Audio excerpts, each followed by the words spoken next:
Hello friends, आज मैं आपको बताने वाला हूं प्रोनाउंस के बारे में। आज मैं ये बताना चाहता हूं कि प्रोनाउन एक्चुअली होता क्या है, इसका इस्तेमाल होते कैसे हैं, ये कितने प्रकार के होते हैं, ये सारी बातों को मैं आपको बताना चाहता हूं। फ्रेंड्स, प्रोनाउन वैसा वर्ड जो नाउन के बदले में आए उसे ही हम प्रोनाउन कहते हैं।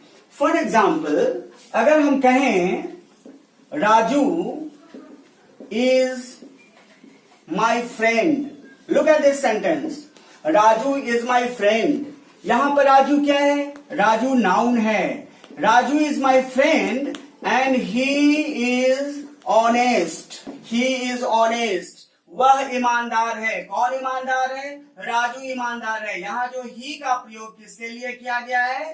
राजू के लिए। और राजू क्या है? तो नाउन है। इसी तरह से Raju is my friend, he is honest, he goes to school daily, he goes to school daily, वह रोज स्कूल जाता है। यहाँ भी ही का प्रयोग किसके लिए हुआ है? ये राजू के लिए ही हुआ है। मतलब यहाँ की ही प्रोनाउन है, यहाँ भी ही प्रोनाउन है। राजू के लिए आने वाला शब्द यहाँ पर प्रोनाउन हो गया। मतलब जब हम अंग्रेजी बोलते हैं, लिखते हैं, उसमें हम कभी कभी तो नाउन का इस्तेमाल करते हैं, लेकिन जरूरत के आधार पर कभी कभी हम प्रोनाउन का इस्तेमाल करते हैं। लेकिन वो जरूरत है क्या? तो दोस्तों, नाउन के रिपीटेशन को रोकने के लिए प्रोनाउन का इस्तेमाल करते हैं। ऐसा क्यों? ऐसा इसलिए कि अगर हम किसी वाक्य में बार बार नाउन का इस्तेमाल कर दें तो हमारा सेंटेंस भद्दा हो जाएगा, और इसीलिए हम नाउन के जगह पर प्रोनाउन का इस्तेमाल करते हैं।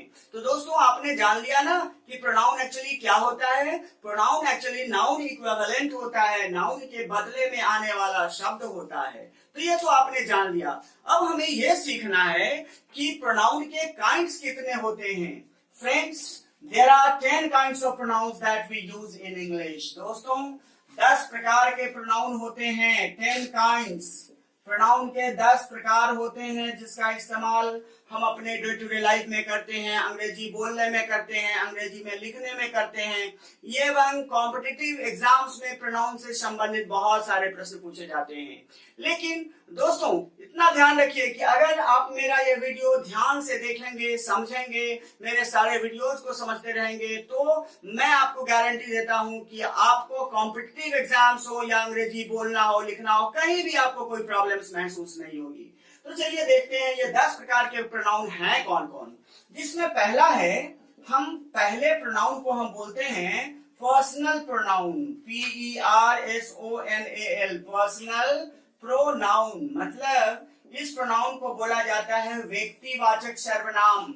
ये व्यक्तिवाचक सर्वनाम होता कौन कौन है?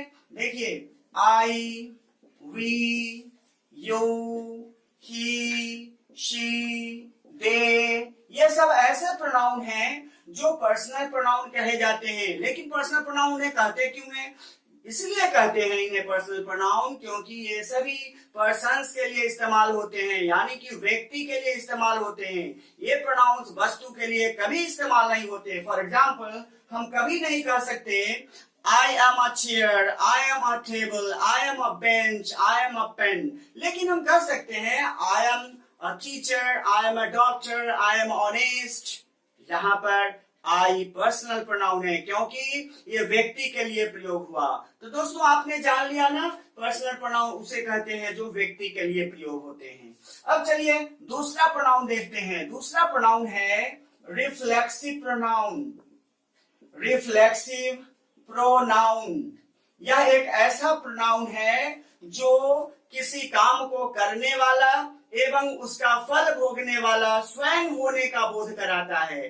जैसे ध्यान दीजिएगा, अगर हम बोले कि I teach my self, I teach my self, मैं अपने आप को पढ़ाता हूं।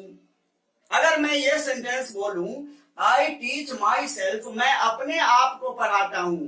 अगर मैं बोलूं आई टीच राजू, तो इसका अर्थ हुआ मैं राजू को पढ़ाता हूं। यहाँ पर आई सब्जेक्ट हो गया और यहाँ टीच वर्ब हो गया और राजू क्या हो गया? ऑब्जेक्ट हो गया, मतलब यहाँ राजू ऑब्जेक्ट है। इसी तरह से यहाँ माई सेल्फ ऑब्जेक्ट है। जब मैं पढ़ाता हूं तो उसका फल भी मुझे ही मिलता है। तो ये राजू तो नाउन है, ये आप जानते हैं, लेकिन यहाँ जो माई सेल्फ है ये क्या हुआ, यह रिफ्लेक्सिव प्रोनाउन हुआ। क्यों रिफ्लेक्सिव प्रोनाउन हुआ? क्योंकि जब मैं कोई कार्य करता हूं तो इस कार्य का फल मुझे ही मिलता है, इसीलिए यहाँ पर ऐसे प्रोनाउंस को हम रिफ्लेक्सिव प्रोनाउन कहते हैं। तो दोस्तों आपने जान लिया कि रिफ्लेक्सिव प्रोनाउन क्या क्या है, कौन कौन है और कौन है। Myself, ourself, yourself, yourself, himself, herself, themself, ये सभी रिफ्लेक्सिव प्रोनाउंस हैं। दोस्तों एक बहुत ही इंपॉर्टेंट बात है जो रिफ्लेक्सिव प्रोनाउन से संबंधित है, जो हमें सीखना चाहिए, जानना चाहिए, और हम सभी इंग्लिश के लर्नर्स को इस बात की ज्ञान होनी चाहिए। दोस्तों माई में हम सेल्फ जोड़ दिए तो हमारे पास बन गया माई सेल्फ, और आवर में हम सेल्फ्स जोड़े तो बन गया आवर सेल्फ्स। ध्यान दीजिएगा इस बात को, बहुत ही इंपॉर्टेंट बात है, आवर सेल्फ्स। अब आप एक प्रश्न पूछ सकते हैं कि यहाँ मैंने माई में सेल्फ जोड़ा, लेकिन यहाँ सेल्फ्स क्यों जोड़ा? ऐसा इसलिए कि माई पॉसेसिव एडजेक्टिव है, और पॉसेसिव एडजेक्टिव में जनरली सेल्फ और सेल्फ्स लगाने से वो रिफ्लेक्सिव प्रोनाउन बनता है। लेकिन सवाल उठता है कि कहाँ हम सेल्फ लगाते हैं, कहाँ सेल्फ्स लगाते हैं। तो जब सिंगुलर पॉसेसिव एडजेक्टिव हो तो उसमें सेल्फ लगता है, और प्लुरल आवर, प्लुरल है, आवर कहने से बोध होता है हम लोगों का, और ये प्लुरल है, इसीलिए यहाँ पर सेल्फ्स का प्रयोग हुआ। ठीक इसी तरह से देखिए योर में सेल्फ जुड़ता है तो बनता है योर सेल्फ, लेकिन हम योर में सेल्फ भी जोड़ते हैं, योर सेल्फ्स, और ये बन जाता है योर सेल्फ्स। दोस्तों ऐसा क्यों? ऐसा इसीलिए कि योर सिंगुलर के लिए भी प्रयोग होता है, प्लुरल के लिए भी प्रयोग होता है, और यही कारण है कि सेल्फ सेल्फ्स भी होता है, सेल्फ भी जुड़ता है, सेल्फ भी जुड़ता है, योर सेल्फ भी होता है, योर सेल्फ्स भी होता है। टेक सम मोर एग्जांपल्स, कुछ और एग्जांपल्स लेते हैं।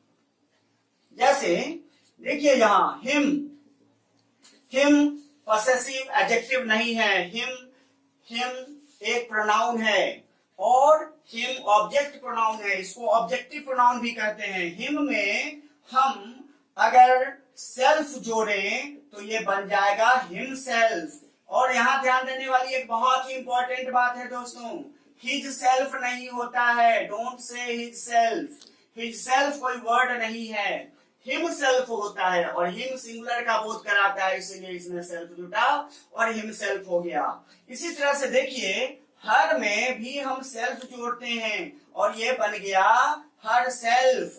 ठीक इसी तरह से देखिए हर्ष सेल्फ, हर्ष सेल्फ नहीं होता है, ध्यान देने वाली बात है, हर सेल्फ होता है, हर्ष सेल्फ नहीं होता है, ये हमेशा याद रखिएगा।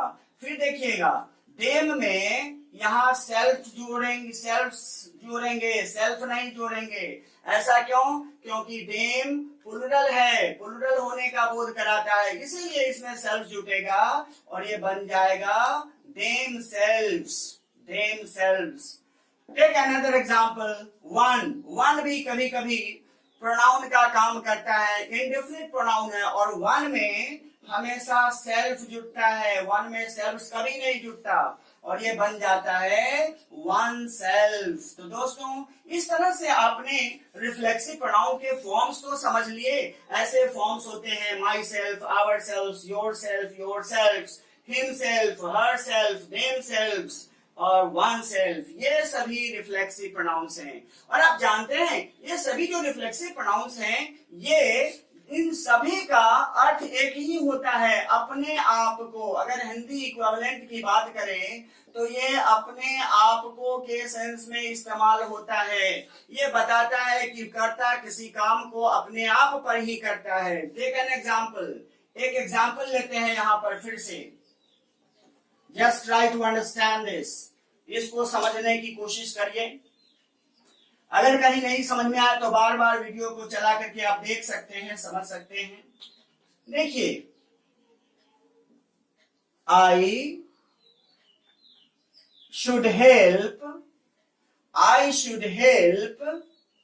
माई सेल्फ, ध्यान दीजिएगा, यहाँ पर जो रिफ्लेक्सिव प्रोनाउन है कौन है, यहाँ पर रिफ्लेक्सिव प्रोनाउन ये माई सेल्फ है, क्योंकि ये बता रहा है कि मुझे अपने आप की मदद करनी चाहिए, यहाँ पर अपने आप की। इसी तरह से देखिए वी शुड हेल्प, हमें मदद करनी चाहिए, आवर सेल्व्स, हमें अपने आप को मदद करनी चाहिए, मतलब हम लोगों को अपने आप की मदद करनी चाहिए। यहाँ पर देखिए आवर सेल्व्स का प्रयोग किया गया है। अगर हम यहाँ पर लिख दें आवर सेल्फ तो ये वाक्य गलत हो जाएगा, ये वर्ड गलत हो जाएगा। क्यों गलत हो जाएगा? क्योंकि आवर सेल्फ तो कोई वर्ड ही नहीं है। ठीक इसी तरह से देखिए अगर है ही शुड हेल्प हिमसेल्फ, उसे अपने आप को मदद करनी चाहिए। यहाँ हिमसेल्फ रिफ्लेक्सिव प्रोनाउन हुआ। हमेशा याद रखिएगा ये जो रिफ्लेक्सिव प्रोनाउन है ना, ये सब्जेक्ट के अनुसार से लगता है। अगर आई सब्जेक्ट हो तो माई सेल्फ लगा, वी सब्जेक्ट हो तो आवर सेल्फ लगा, ही सब्जेक्ट हो तो हिम सेल्फ लगा, शी सब्जेक्ट हो तो हर सेल्फ लगेगा, दे सब्जेक्ट हो तो देम सेल्फ लगेगा। इसी तरह से अगर वन सब्जेक्ट हो तो वन सेल्फ लगेगा। जैसे किसी को भी अपने आप की मदद करनी चाहिए, one should help one self. इस तरह से आपने देख लिया कि ये सभी रिफ्लेक्सिव प्रोनाउन का क्या अर्थ है, तो इनके अर्थ है अपने आप को, मतलब ये सभी को अपने आप को के सेंस में प्रयोग किया गया है।